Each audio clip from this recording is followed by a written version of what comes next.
ए चाची, ए चाचा, ए दादी, ए दादा, ध्यान देई, चुनाव चिन्ह करनी के भूली मत।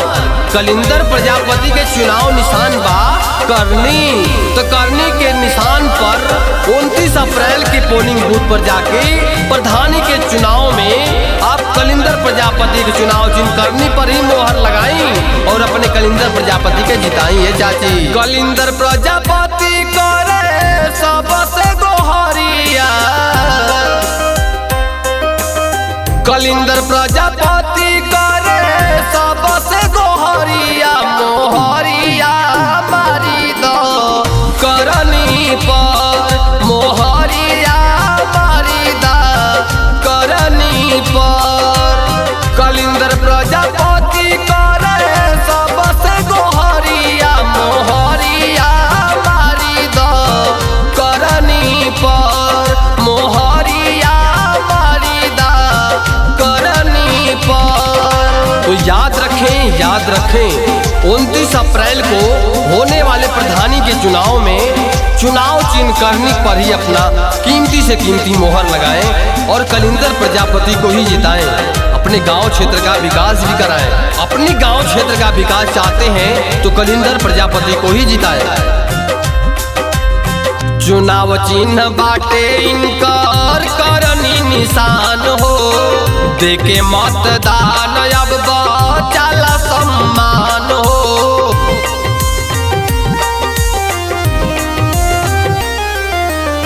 चुनाव चिन्ह बाटे इनकर करनी निशान हो, देके मतदान अब बचाला सम्मान हो। गौवा में सबसे करे हाथ जोड़िया,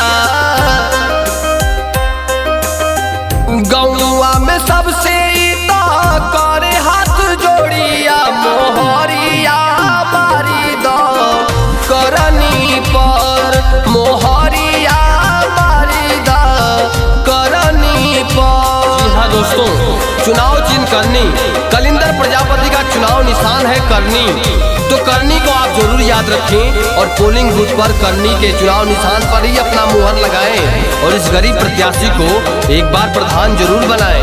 एक बार अवसर दें, आपका और आपके गांव का विकास जरूर करेगा। कलिंदर प्रजापति को विजयी जरूर बनाएं। नाली खड़ंजा गावे गावे लगवई है, पिछड़े दलितवन के सपना सजाई है।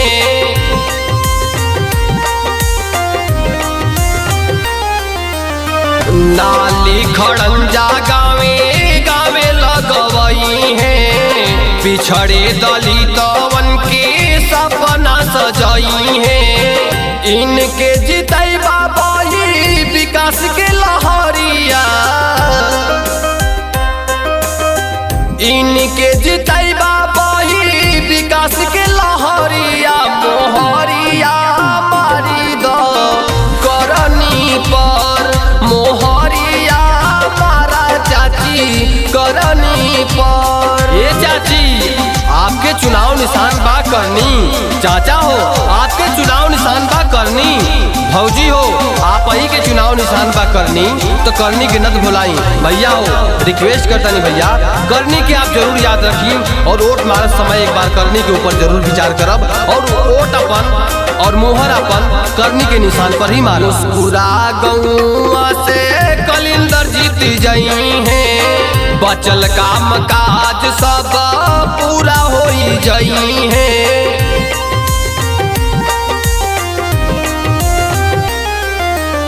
मुस्कुरा गौवा से चाचा जीत जाई है, बचल काम काज सब पूरा हो जाई है।